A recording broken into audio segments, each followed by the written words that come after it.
잘 부탁드리겠습니다. 네, 시작할까요? 안녕하세요. 오늘 유튜브 관련 사업하시는 분들이 가장 많이 궁금해하시는 세금 구조랑 절세할 수 있는 포인트 위주로 설명드리도록 하겠습니다. 강의 들으시다가 궁금하신 점은 메모를 하셨다가 뒤에서 질문 받고 답변 드리는 시간 드리도록 하겠습니다.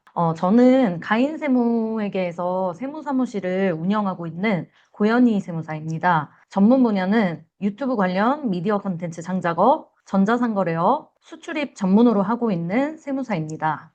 목차에 대해서 간략하게 설명드리면요. 사업자의 종류, 사업자 등록, 세금의 종류, 비용 처리 방법, 창업 중소기업 세액 감면, 창업 관련 Q&A, 그리고 사업자 필수 의무사항, 인건비 신고, 건강보험료 관리 순으로 설명드리도록 하겠습니다. 유튜브 관련 사업하시는 분들 중에 초기 사업자분들이 상담하실 때 가장 고민하시는 부분이 사업자 등록에 대한 부분인데요. 사업자 등록을 하실 수도 있고 사업자 등록을 하지 않고 수익 활동을 하실 수도 있습니다.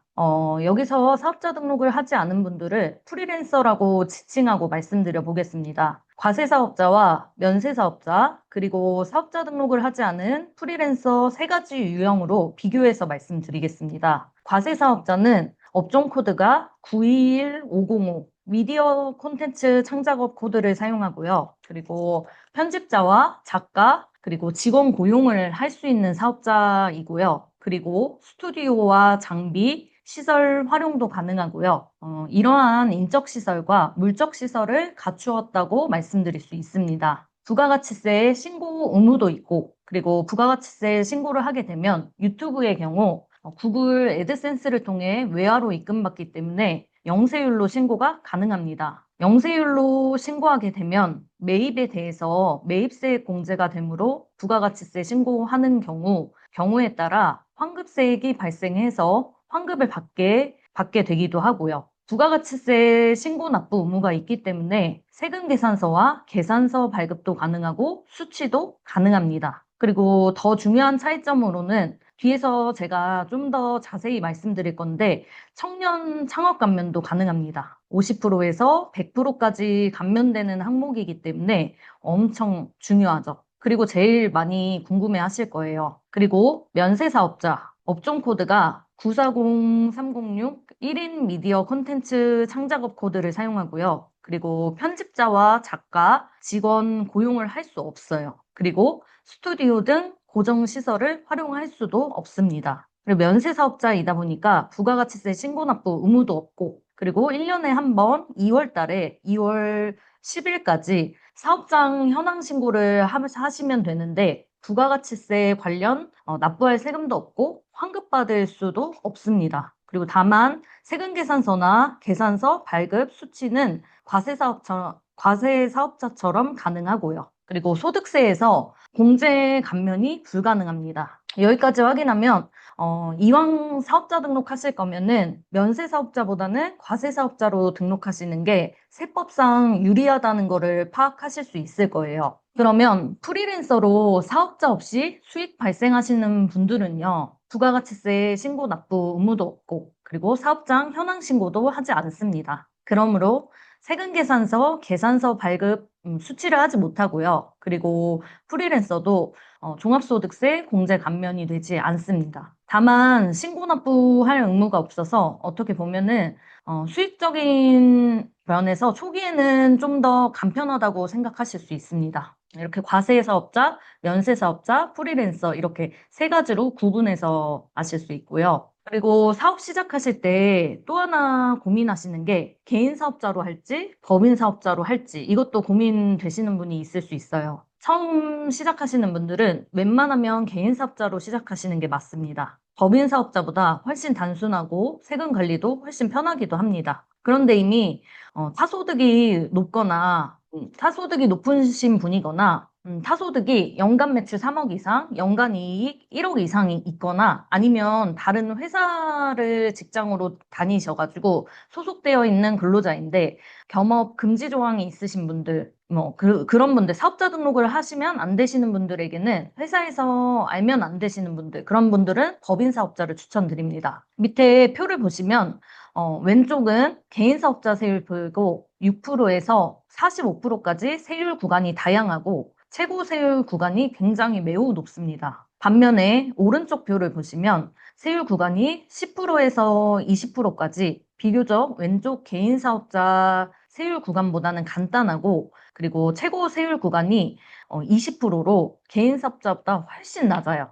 여기서 나오는 22%랑 25% 구간은 대기업만 해당된다고 보시면 됩니다. 쉽게 말씀드리면 개인 사업자에서 세율 구간이 높을 것 같으면 법인 사업자를 추천드린다는 내용입니다. 그리고 일반 과세자랑 간이 과세자를 선택하실 수 있는데요. 일반 과세자는 매출의 그 10%를 납부하고 매입의 10%를 환급받는 구조라고 하면, 간이 과세자는 연매출 1억 400만 원 이하의 소규모 사업자만 해당이 되는데 일반 과세자는 1년에 부가가치세를 2번에서 한 4번 정도 신고를 해요. 근데 간이 과세자는 연 1회만 신고하기 때문에 매우 간단하고 세율도 1.5%밖에 해당되지 않기 때문에 신규 사업자는 간이가세자로 등록할 수 있으면 등록하시는 게 유리하긴 합니다. 다만 간이가세자의 단점은 매입세 환급이 불가능하고 세금계산서 발행도 원칙적으로는 안 되기 때문에 세금계산서 발행이 필요한 분들이거나 환급일 받으셔야 되는 분들은 간이가세자로 등록하시면 안 됩니다. 그리고 간이가세자를 하고 싶으셔도 이미 일반가세자를 보유하고 있거나 간이가세자 배제 지역에 해당되시면 간이가세자 등록이 불가능합니다. 유튜브 사업 특성상 영세율 적용되시는 분들이 대부분이라서 간이가세자가 아닌 일반가세자로 영세율 신고해서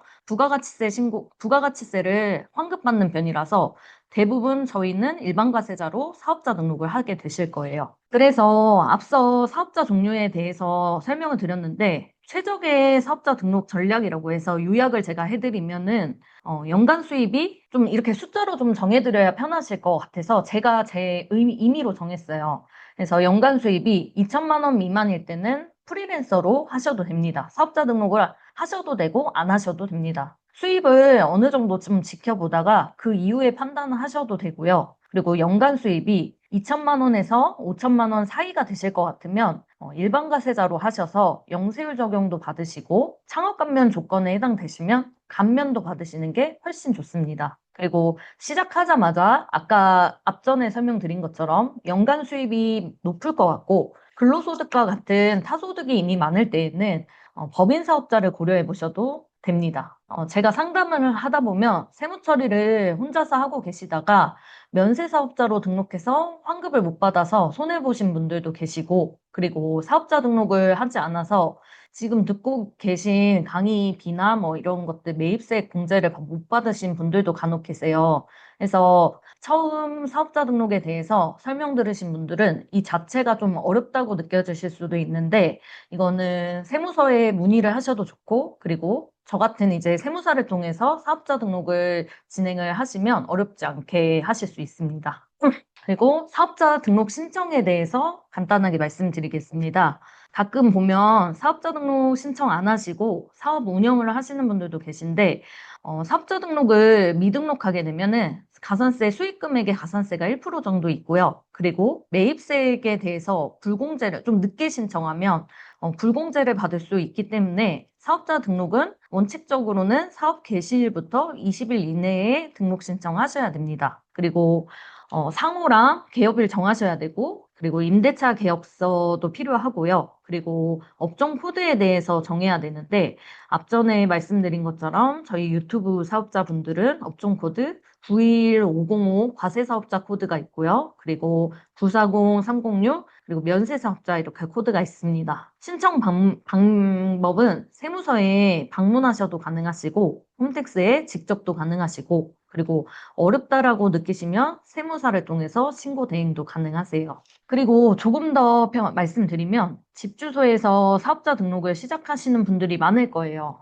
컴퓨터 한 대만 있어도 수익을 만들 수 있는 사업이기 때문에, 그래서 자가로 되어 있는 주택 같은 경우에는 임대차 계약서 없이 사업자 등록이 가능합니다. 그리고 그러나 임대차 주택에 거주하시면 전대차 계약서가 필요하고 집주인 동의가 필요합니다. 만약에 집주인 동의가 안 되거나 어려운 상황일 때는, 그럴 때는 공유 오피스 사용하시는 거 추천드리고요. 공유 오피스 사용하실 때는 창업 감면받고 싶어서 일부러 서울 외곽 지역에 공유 오피스 빌려서 사업자 등록하시는 분들도 계신데 요즘은 국세청 모니터링 팀이 있어서 엄청 높은 확률로 세무조사 받으실 수도 있어서 외곽 지역에 일부러 사업자 등록을 하시면 안 돼요. 저희 유튜브 사업자분들은 집 주소 동네를 벗어나면은 이거는 나중에 세무조사를 받을 수 있습니다. 그리고 활동하시고 그래서 업무 보시고 생활하시는 반경에서 사업자 등록을 하셔야 돼요. 그리고 가장 많이 궁금해하시는 것 중에 하나가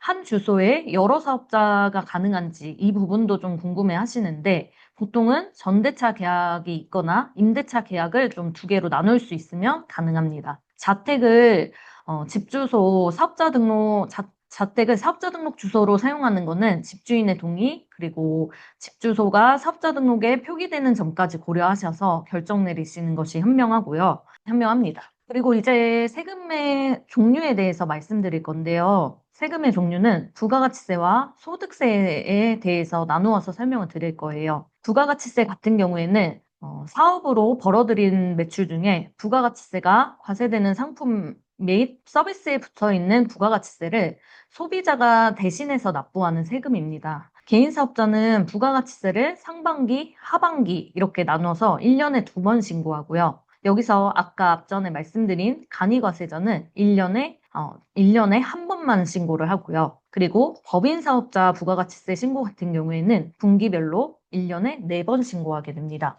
부가가치세란 매출 시 받은 세금에서 매입 시 납부한 세금을 차감해서 계산이 되는데요. 저희가 버는 수입의 10%가 부가가치세라고 생각하시면 되고요. 물론 이제 저희 유튜브 사업자분들은 버는 수입의 0%가 부가가치세예요. 그래서 환급이 나오는 거고요. 그리고 매입세액의 10%는 공제되는 매입이 있고, 그리고 공제되지 않는 매입이 있다는 점을 꼭 아셔야 하는데요. 제가 이제 장표에 공제, 불공제로 이렇게 나누어져서 써놨고요.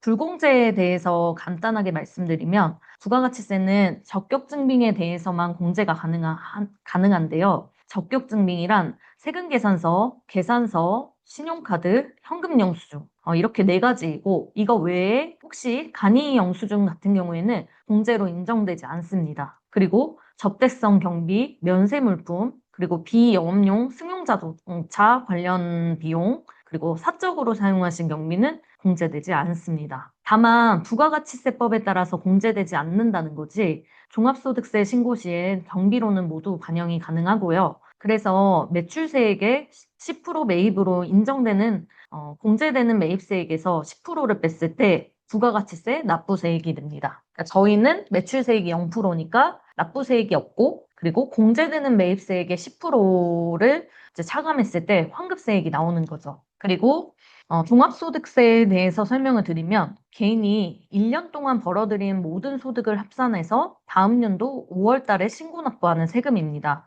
앞서 부가가치세는 10%의 단일세율 구조를 가지고 있는 반면에 종합소득세는 6%에서 45%까지 세율 구간이 다양하고 그리고 최고 세율이 45%에 달할 정도로 누진세율 구조라고 말씀드릴 수 있어요. 앞전에 말씀드린 부가가치세 같은 경우에는 무조건 그냥 단일세율 구조라고 해서 10%예요. 근데 종합소득세 같은 경우에는 세율 구간에 저희 수입 구간에 따라서 6%에서 45% 이렇게 누진 세율로 구성되어 있습니다. 종합소득세의 계산 구조에 대해서 말씀드리면요.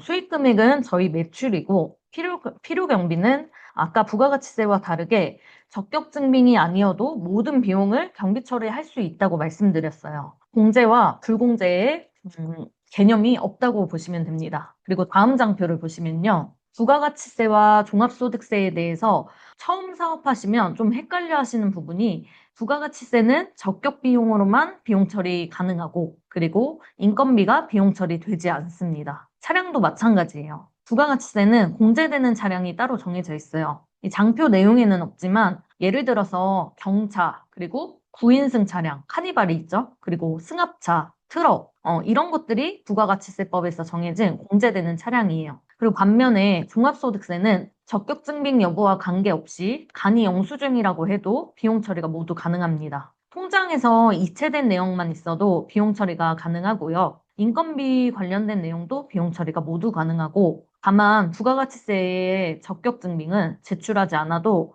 세무사무실에서 모두 알 수가 있는 반면에 적격 증빙 아닌 내용은 무조건 세무사무실에 제출하셔야 알 수 있어요. 그러니까 제출하지 않으면 저희도 그런 비용이 있는지조차 알 수가 없는 거예요. 한 가지 더 말씀드리면 적격 증빙으로 거래를 추천하는 이유는 적격 증빙으로 거래하지 않으면 3만 원 이상 건은 가산세 2%가 적용이 됩니다. 웬만하면 그래서 적격 증빙으로 비용 관리를 하시는 걸 추천드려요. 그러니까 적격 증빙을 다시 한번 말씀드리면 장표 보시면 세금 계산서, 신용카드, 현금 영수증이라고 보시면 돼요. 지금까지 부가가치세랑 종합소득세의 계산 구조와 차이에 대해서 설명을 드렸는데요. 미디어 콘텐츠 창작업 사업자를 위한 비용 처리 방법에 대해서 추가적으로 말씀을 드리면요. 편집자 급여가 있고 광고 마케팅비, 콘텐츠 관련 소모품비, 그리고 사업장 임대료, 장비, 렌탈, 구매 비용들이 있는데 이런 비용들이 대부분 적격 증빙으로 많이 받는 비용들일 거예요. 그래서 소모품비는 보통 카드나 현금 영수증으로 구입하시는 경우가 많아서 놓치지 않는 비용인데 임대료 같은 경우에는 10%를 안 주고 세관계산서 안 받는 분들도 계셔서 임대료도 잘 제출하셔야 되고요. 그리고 식비, 교통비 이런 것들은 국내 카드로 많이 사용하시니까 조회가 가능한데 해외 카드 혹시 사용하시는 분들 있으면 홈택스에 카드 등록을 다 하셨어도 사용 내역을 따로 제출을 해주셔야 돼요. 해외 카드 사용 내역은 홈택스 자체에서 조회가 안 돼요. 그리고 경조사비에 대해서는 이미 많은 분들이 알고 계실 텐데 청첩장이나 부고문자 사진으로 저장해 두셨다가 소득세 신고하실 때 제출하시면 최대한 반영하려고 노력하니까 이런 사소한 부분도 놓치지 않고 제출해 주시면 도움이 될 거예요. 그리고 앞서 내용에 대해서 좀 다시 한번 짚어드리면 적격증빙 활용하셔야 되고 현금영수증을 가끔 또 지출증빙용으로 받지 않고 휴대폰 번호로 받으시는 분들이 계시는데 그 사업자 등록하신 분들은 꼭 지출증빙 사업자 등록번호로 발행하셔야 비용 처리가 가능하시고 매입세 공제 환급도 가능하세요. 개인 휴대폰 번호로 하시면 세무사가 확인이 안 되거든요. 개인 휴대폰 번호로 하시는 거는 근로자분들만 하시는 거예요. 그리고 앞에 말씀드린 것처럼 해외에서 카드 사용하시거나 또는 이제 페이스북이나 인스타그램 광고비 내역들은 홈택스에서 조회가 안 되기 때문에 별도로 카드 사용 내역을 엑셀로 제출을 해주셔야 됩니다. 그리고 적격 증빙이 아니더라도 간이 영수증, 경조사비, 통장 이체분 이런 것들은 조회할 수 없기 때문에 꼭 전달해 주셔야 하고요. 그리고 가끔 신고되지 않은 누락된 인건비에 대해서 말씀해 주지 않으시면 모를 수도 있습니다. 부득이하게 신고를 하지 못한 인건비가 있는 경우에는 이체 내역이라도 전달해 주시는 게 좋고요. 지금 말씀드린 게 사실 별거 아닌 것 같아도 티끌모아 태산이라고 사업자 대표님들께서 이런 것들 관심 가지고 전달해 주시면 세금에 대해서 조금이라도 절세가 가능하고요. 그래서 이러한 내용들에 대해서 알고 있는 것과 모르는 것에 대한 차이가 엄청 크다고 생각하거든요. 그리고 제일 관심 많이 가지시는 청년 창업 중소기업 세액 감면에 대해서 말씀드리겠습니다. 사업 시작하시는 대표님들이 상담을 처음에 이제 상담 전화 오시면 제일 먼저 청년 창업 감면에 대해서 여쭤보시는데 본인이 창업 감면이 되는지 안 되는지를 가장 궁금해 하시더라고요. 법령에 대해서 간단하게 말씀드리면 최초로 창업을 해야 되고 창업 당시에 나이가 만 34세 이하여야 합니다. 그리고 청년 창업 중소기업 세액 감면에 대해서 세법상으로 정해진 업종이어야 합니다. 근데 저희 업종, 이제 미디어 콘텐츠 업종은 창업 감면이 되는 업종이죠. 그리고 여기서 조금 더 구체적으로 말씀드리면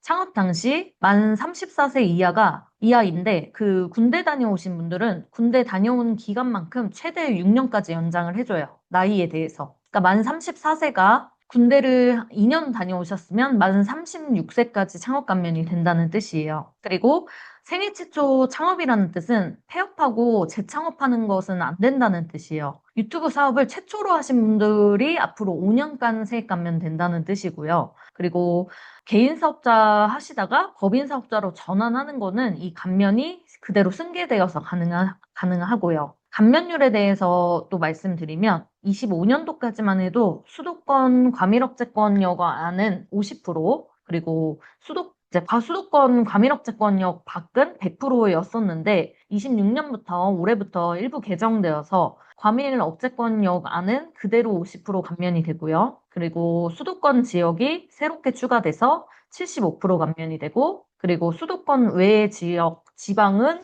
100% 감면이 되도록 조정이 되었습니다. 과밀억제권역과 수도권의 범위는 세법상 정해져 있어서 지역별로 이렇게 열거가 되어 있어요. 보시면 쉽고 간단하게 좀 말씀드리면 서울, 인천의 일부 지역, 그리고 하남, 고양, 수원, 성남, 안양, 부천, 광명, 서울과 근접한 경기도는 과밀억제권역이라고 보시면 돼요. 그리고 경기도 지역들은 수도권이라고 보시면 됩니다. 그래서 아래 표에서 과밀억제권역, 그리고 성장관리권역, 자연보전권역을 합쳐서 이 세 가지 지역을 합쳐서 수도권이라고 하고요. 자세한 범위에 대한 파악은 사실 이제 모르셔도 돼요.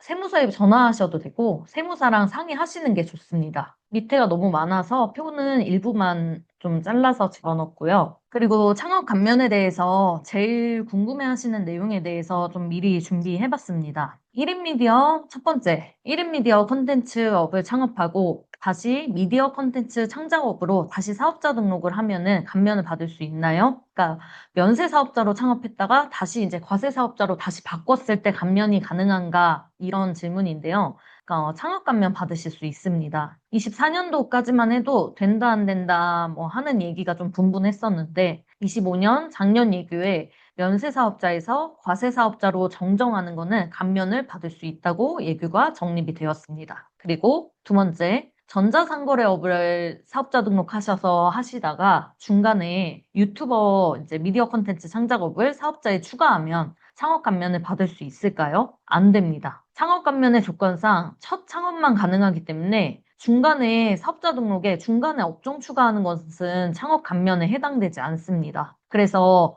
전자상거래도 하시고 유튜버도 하실 것 같으면 처음부터 한 사업자에 주업종이랑 부업종을 다 추가해서 사업자 등록을 하시거나 아니면 유튜버는 새로운 사업자로 등록을 하시면 창업 감면이 가능합니다. 그래서 이런 경우에 가끔 전자상거래로 사업자 내시고 중간에 여기에 이제 유튜버 사업자를 추가하신 분들이 감면이 안 되는데요. 이렇게 하고 또 다시, 뒤늦게 깨닫고 다시 사업자 등록을 새로 이제 등록을 하신다고 하시더라도 그렇게 되면 감면이 안 되실 수 있습니다. 그리고 세 번째, 개업일은 26년 4월 1일인데 그때 나이가 만 35세이면 창업 감면 받을 수 있을까요? 답변 아까 말씀드린 건데 가능할 수도 있고 아닐 수도 있는데 군대를 다녀오신 분이면 적어도 1년 반 이상은 군대를 다녀오셨을 테니까 가능하실 거고 군대를 다녀오신 분이 아니라면 조건에 해당되지 않을 수 있습니다. 가끔 정말로 한 달 차이로 적용이 되느냐 안 되느냐 이런 분도 있으시고 막 이것 때문에 가끔 군대 다녀온 기간을 저한테 이제 거짓말로 말씀하시는 분들도 계신데 이거 병적 증명서 제출을 해야 되기 때문에 그런 거짓말을 하실 수가 없습니다. 전부 확인이 가능하고요. 그리고 네 번째, 첫 해부터 마이너스인데 창업 감면 적용이 그때부터 시작되나요? 그러니까 처음 사업하시면 사실상 이익이 발생 안 하고 좀 손실이 나는 경우가 있죠. 근데 이거 대부분 잘 모르시는데 첫 해에는 결손이 많이 나거나 마이너스인 경우도 많아서 창업 감면 개시 연도로 반영되지 않고 소득 금액이 생기는 해부터 5년간 창업 감면이 가능합니다. 그러니까 매출이 발생했을 때부터 5년이 아니라 당기 순이익이 이익이 플러스 됐을 때, 이익이 났을 때 그때부터 5년입니다. 그리고 마지막으로 사업장을 공유 오피스로 김포에 두고 서울에서 거주하시는데 창업 감면 100%가 적용이 될까요? 이거 질문 정말 많이 하시는데 제가 한 4, 5년 전만 해도 일부러 사업장 경기도 외곽에 두고 창업 감면 받으시라고 상담 드렸던 적은 있었어요, 옛날에. 근데 지금은 이렇게 하시면 안 된다고 말씀드리고 추천드리지도 않습니다. 공유 오피스 김포에 두고 거주도 김포에 하신다고 하면은 일부러 감면 받으시려고 그렇게 하셨다가는 나중에 국세청에 걸리게 되면 5년치 세금을 추징당하고 가산세까지 납부할 수 있고요. 국세청은 이미 사업자가 뭐 공유 오피스나 비상주 사무실 이용해서 창업 감면 혜택을 받는 것을 충분히 인지한 상황이고 특히 24년도부터는 비상주 사무실 모니터링 팀을 신설을 했고 최근에는 전수조사하겠다는 발표도 있기 때문에 사업장 위치 조작해서 감면받으시는 거는 앞으로 위험이 엄청 큽니다. 실제로 걸린 사람도 봤는데 현장 조사 다 하고요. 컴퓨터도 그냥 그대로 다 가져가고 IP 조회까지 다 하기 때문에 안 걸릴 수가 없어요. 그리고 사업자 등록을 하시고 나서 필수 의무 사항에 대해서 말씀드리겠습니다. 사업자 등록하시고 나면은 꼭 사업용 계좌를 홈택스에 등록하셔야 되는데요.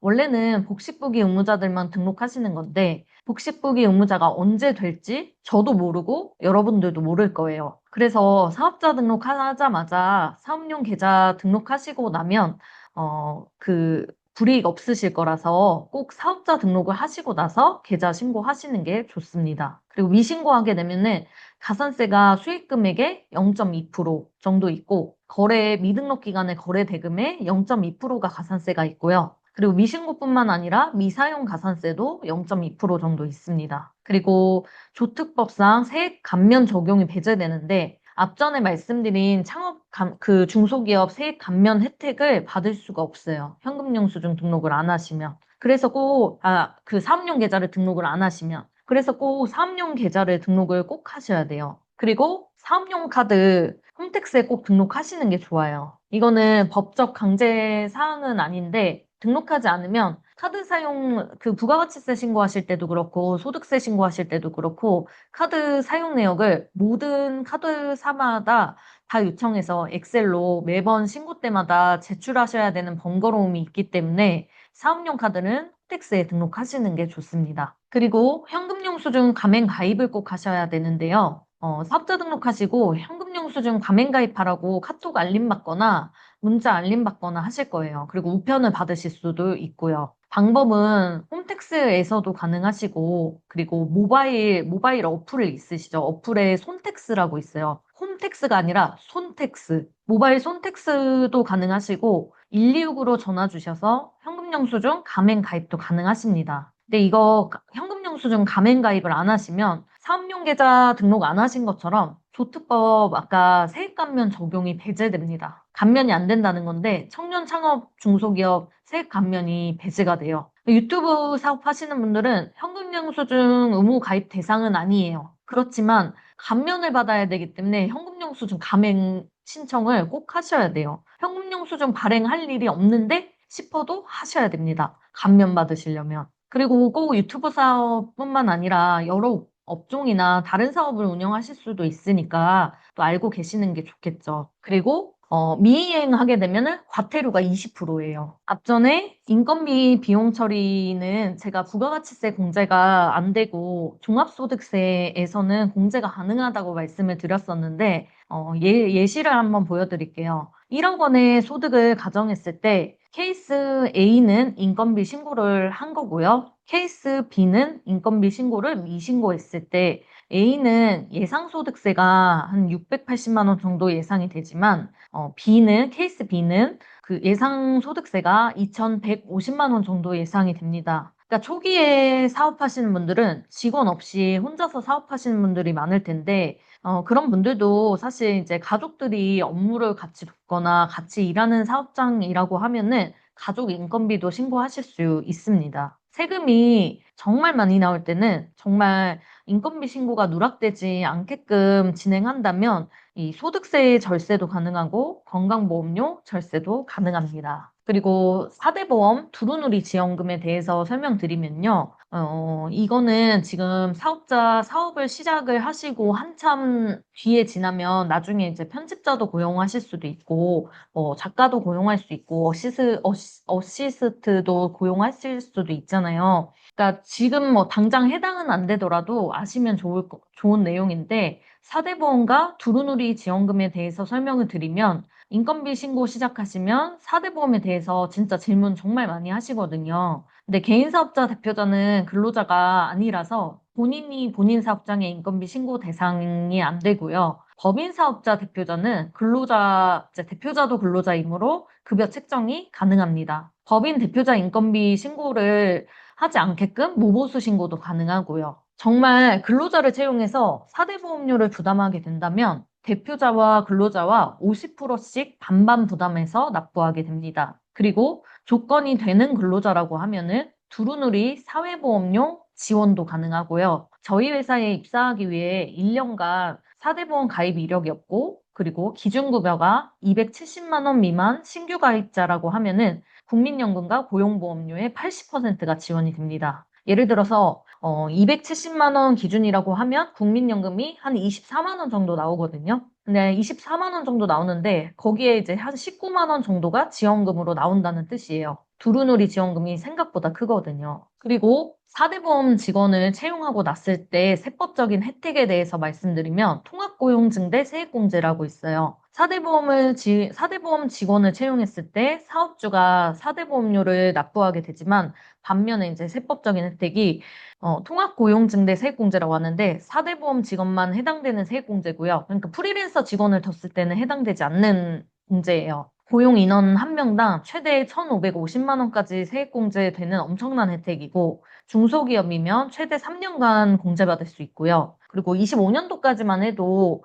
고용이 유지되어야만 사후관리가 있었고 2년간 유지 못하면 다시 이제 세액공제 받은 만큼 추징이 되고 했었는데 26년부터는 개정이 되어서 사후관리가 없게 변경이 되었고 덕분에 4대 보험 직원 고용했을 때 받는 세제 혜택이 커졌다고 볼 수 있습니다. 지금까지는 세금에 대해서 말씀을 드렸으면 또 세금만큼 중요한 게 건강보험료거든요. 사업하시는 분들이 건강보험료도 세금처럼 인지를 많이 하시고요. 저희가 앞서서 창업감면을 적용받아서 실제로 소득세를 별로 납부하지 않더라도 뭐 100% 소득세에 감면받으신 분들은 세금은 안 내더라도 그래도 건강보험료는 나오거든요. 건강보험료를 염두에 두고 비용 관리를 하셔야 하거든요. 건강보험료는 사업소득 기준으로 산출이 되는데 이제 수입, 매출에서 경비를 빼고 남는 금액이 당기순이익이라고 해요. 다른 말로 사업소득 금액이라고 하는데 감면을 받더라도 사업소득 금액을 낮추면 건강보험료도 함께 줄어들게 돼서 이 부분까지 함께 염두에 두셔서 세금 관리를 하시면 좋겠습니다. 여기까지 제가 오늘 준비한 내용은 다 말씀을 드렸고요. 이거는 제 카톡 아이디고 여기 오늘 강의 듣는 분들을 위한 오픈 채팅 상담 링크예요. 지금 이거 보여드리고 제가 좀 채팅창 열어서 Q&A 받겠습니다. 네, 제가 여기 임비남 대표님 을 통해서 이 채팅 링크로 오셔서 첫 신고 대행을 하셔서 첫 신고 하시는 분들은 부가가치세 신고, 소득세 신고 10,000원을 할인해 드리고 있고요. 그리고 오프 채팅 통해서 기장 상담하셔서 기장 계약하시는 분들은 3개월 무료 기장 서비스를 제공해 드리고 있습니다. 추가적으로 이제 궁금하신 점에 대해서 채팅창에 말씀해 주시면 제가 좀 답변을 드리도록 하겠습니다. 잠시만요. 태호님, 강의를 들어보니 사업자 등록은 미리 하는 게 좋은 것 같은데 맞는 건가요? 무조건 미리 하시는 게 좋은 건 또 아니에요. 왜냐면 사업자 등록을 하시면 그 부가가치세 이제 쓴 비용에 대해서 수익이 발생하기 전에 발생한 비용에 대해서 부가가치세 환급을 받으실 수도 있기는 한데, 네, 반면에 수입이 너무 적은데 부가가치세 이제 세무 비용도 들잖아요. 소득세 신고 비용, 뭐 부가가치세 신고 비용, 그다음에 사업자 등록하시고 막 이런 것들이 너무 수입이 적을 때는 미리 하실 필요는 없어요. 그리고 저희 같은 경우에는 부가가치세는 0%, 종합소득세는 소득세율에 맞게 납부하면 되는 건가요? 예, 맞아요. 사업자 등록을 하시면 면세사업자로 하시지 마시고 가세사업자로 하시면 영세율 적용이 가능해서 물론 이제 저희 외화로 입금 받으셔야 돼요. 외화로 입금 받으면 영세율 적용이 되시는 거고 종합소득세는 소득에 따라서 세율에 맞게끔 다릅니다. 나이가 무관하거나 많은 사람이 받을 수 있는 감면 혜택은 없을까요? 있어요. 중소기업 특별세액 감면이라고 해서 저희가 사업자 등록하시면 아무것도 안 해도 20% 감면은 받으실 수 있어요. 나이도 상관없고요. 지역도 상관없고요. 한미성님, 복식부기 의무자는 뭔가요? 복식부기 의무자는 좀 장부를 어렵게 신고해야 되는 사업자 유형인데 전년도 수익 금액이 업종에 따라서 일정 규모 이상이라고 하면은 복식부기 의무자가 돼요. 예를 들어서 프리랜서라고 하면은 전년도 25년도 소득이 연 7,500만 원 이상이신 분은 26년도에 이제 종합소득세 신고하실 때는 복식부기 의무자가 되시는 거고, 뭐 이런 식으로 업종에 따라서 좀 다릅니다. 저희 유튜브 사업도 마찬가지예요. 7,500만 원 기준으로 복식부기 의무자가 되실 거예요. 그리고 인아라님, 혹시 해외 거주자의 경우는 어떻게 세금을 처리를 해야 될까요? 해외 거주자이셔도요, 이제 국내에서 저희 우리나라에서 거주자인지 비거주자인지 먼저 판단을 해야 돼요. 근데 저희 나라에 국내에 가족이 있거나 국내에 주소가 있거나 국내에 183일 이상 체류를 하신다라고 하면은 보통 웬만하면 거주자로 봐요. 거주자라고 하면은 그냥 종합소득세 신고 의무가 있기 때문에 똑같이 세금 신고하시면 되는데, 만약에 해외에서 세금 신고하신 게 있으면은 국내 아니면 해외 둘 중에 한 군데에서 이중과세 조정을 해서 한쪽만 세금 내게끔 뭐 그런 조약까지 확인해서 세금 처리를 진행을 합니다. 그리고 세훈님, 직장 생활 하시면서 유튜브 수입이 발생하면 복식부기인가요? 아니요, 그렇진 않아요. 복식부기 의무자 판단은 사업소득으로만 판단하기 때문에 근로소득이 있는 거는 상관이 없어요. 길더님, 개인사업, 법인사업, 세무대행 최소 비용이 얼마 정도 될까요? 대행의 종류가 다양하면 종류도 알려주세요. 일단 그 신고 대리 의뢰 비용부터 말씀을 드리면 부가가치세 신고하실 때는 11만 원이에요. 그리고 소득세 신고하실 때는 보통 이제 최소가 22만 원에서부터 뭐 많게는 몇백만 원까지 수입에 따라서 좀 달라요. 종합소득세는. 그리고 만약에 기장 관리를 하신다고 하면 개인 사업자는 저희 11만 원이고요. 그리고 법인 사업자는 기장료가 16만 5천 원입니다. 그리고 조정료 같은 경우에는 1년에 한 번, 5월 달에 소득세 신고하실 때 한 번, 법인세 신고하실 때 한 번 조정료 납부하시는데, 그것도 이제 수익 금액에 따라서 좀 차등이 있어서, 예를 들면 개인 사업자는 매출이 1억 미만이면 33만 원이고요. 법인 사업자 같은 경우에는 매출이 1억 미만이면 55만 원입니다. 세호님, 불로소득은 임대소득 말씀하시는 거죠? 임대소득도 수익 금액에 따라서 복식부기 의무자가 7,500만 원 규정이어서 전년도에 7,500만 원을 초과하게 되면 복식부기 의무자가 되시고요. 질문은 한 줄로 적어서 말씀해 주시면 제가 좀 답변 더 용이하게 드릴 수 있을 것 같아요. 네, 아니에요. 해외 주식은 양도소득세로 신고하고, 그냥 일반적인 국내 주식은 세금이 없어서 주식은 해당이 없으실 것 같고요. 부동산 임대 수입이 있으면 그 7,500만 원 기준으로 복식부기 의무자가 되시고, 7,500만 원 미만이면 간편정부 대상자가 되실 거예요. 임비남 대표님. 건강보험료가 세금이랑 같아서 사실 세금도 100% 피하지는 못하잖아요. 수입이 생기면 어느 정도 세금을 납부하잖아요. 건강보험료도 100% 완전히 피할 수는 없습니다. 안 나오게 해드리고 싶죠. 국민연금 말씀하시는 거죠? 국민연금도 똑같아요. 국민연금도 소득에 따라서 저희가 이제 소득세 신고를 하다 보면 종합소득 금액이라고 있어요. 소득 금액에 따라서 소득 금액이 높아지면 건강보험이랑 연금보험도 많이 나오게 되고, 그리고 소득 금액이 낮아지면 덜 나오게 되고, 그래서 뭐 그냥 이유 없이 그냥 낮추기는 어렵죠. 현재 사업자라서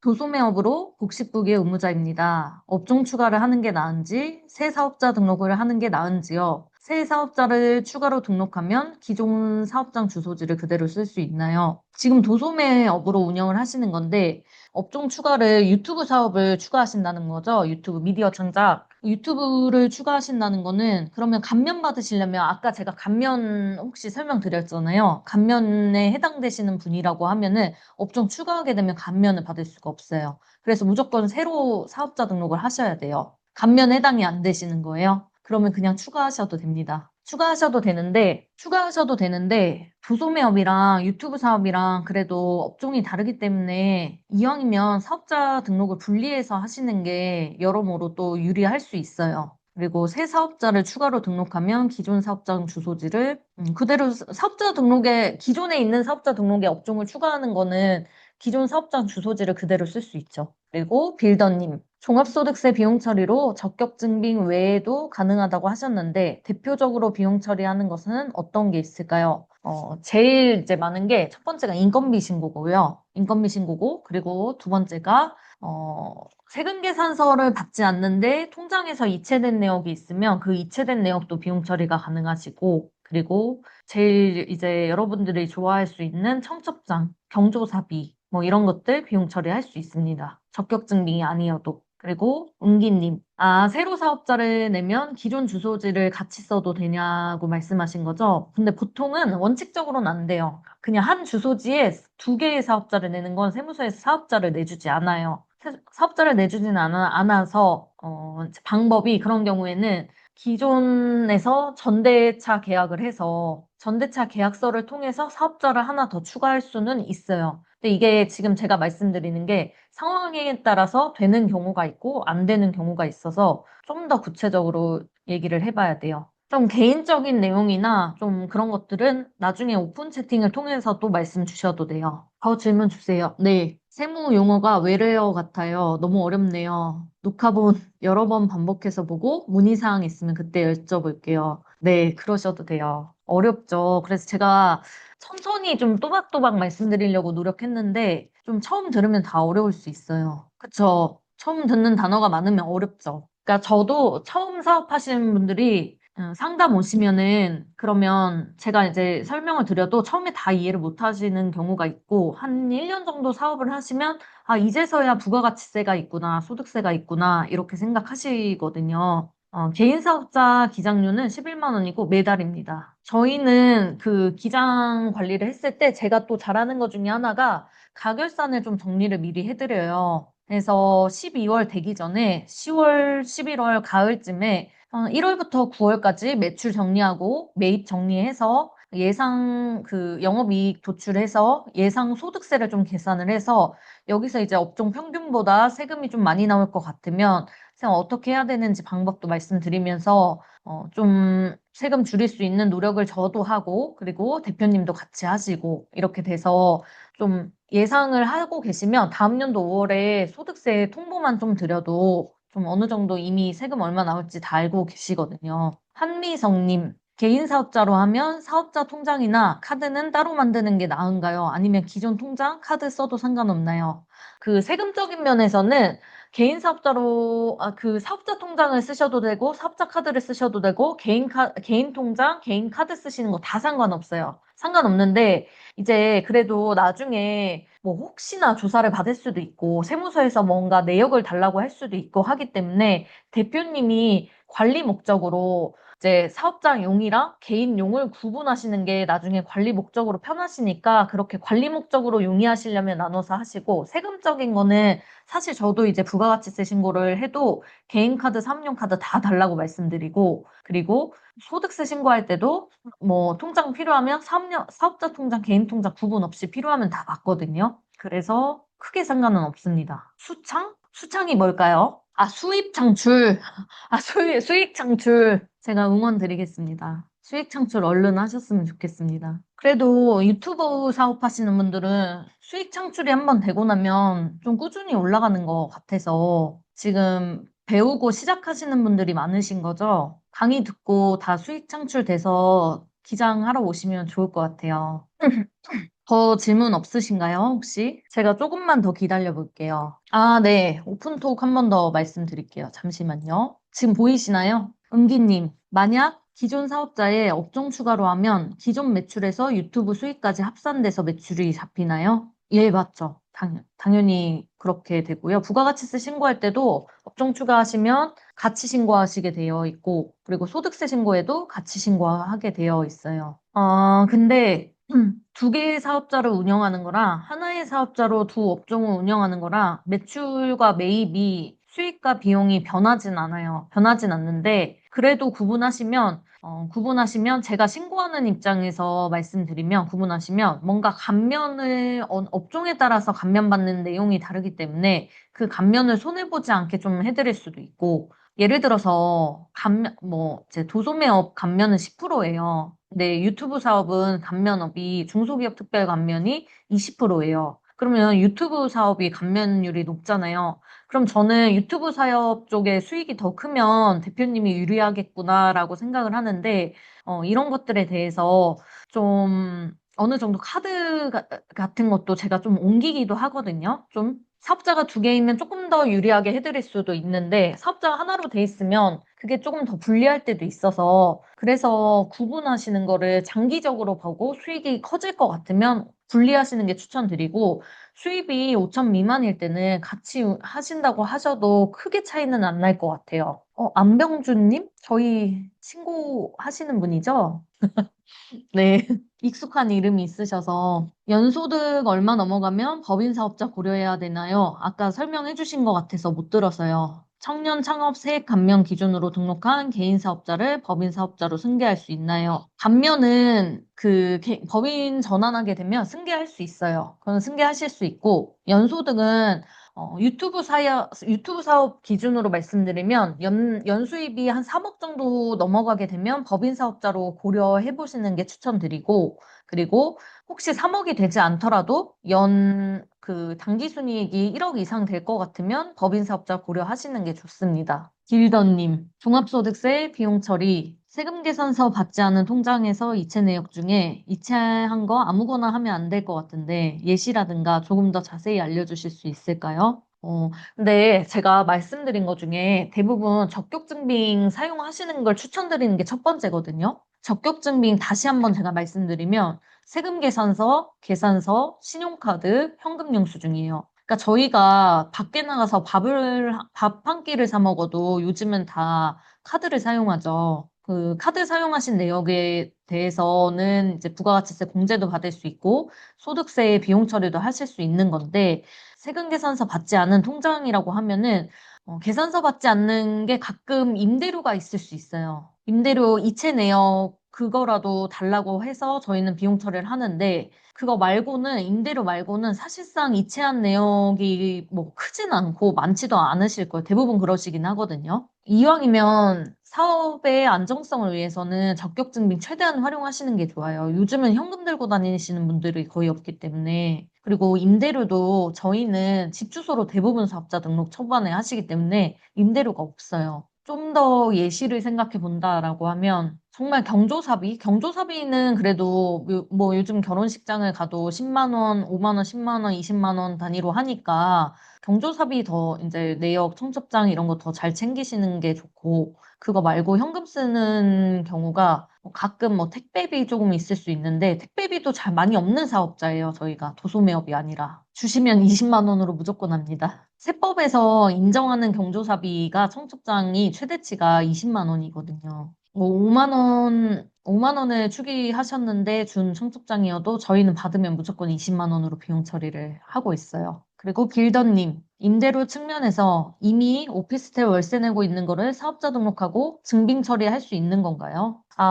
오피스텔은 좀 애매하기는 한데, 오피스텔은 사실 용도에 따라서 다르죠. 주거용으로 사용하는 오피스텔이 있고, 그리고 업무용으로 사용하는 오피스텔이 있는데, 원칙적으로 말씀드리면 주거용으로 사용하고 있는 오피스텔은 사업자 이제 부가가치세도 그렇고 소득세도 그렇고 비용 처리가 안 됩니다. 사생활 사적 경비가 더 많이 적용되어 있다고 봐서 세무서에서 인정하지 않고요. 다만 이제 정말 업무용으로 사용하고 계시면 사업자 등록하고 증빙 처리하실 수 있습니다. 부가가치세 공제도 가능하시고 소득세 비용 처리도 가능하시고요. 근데 이 강의가 이게 녹화되고 있어서 이렇게 말씀드려도 될까요? 오피스텔을 거주용으로 쓰고 있는데 그래도 비용 처리하길 원하시고 세금이 너무 정말 많이 나오는 상황이라고 하면은 해달라고 말씀하시면 저는 해드리긴 하는데 이제 원칙을 말씀드리면 원칙은 주거용인지 업무용인지에 따라서 구분에 따라서 다릅니다. 네,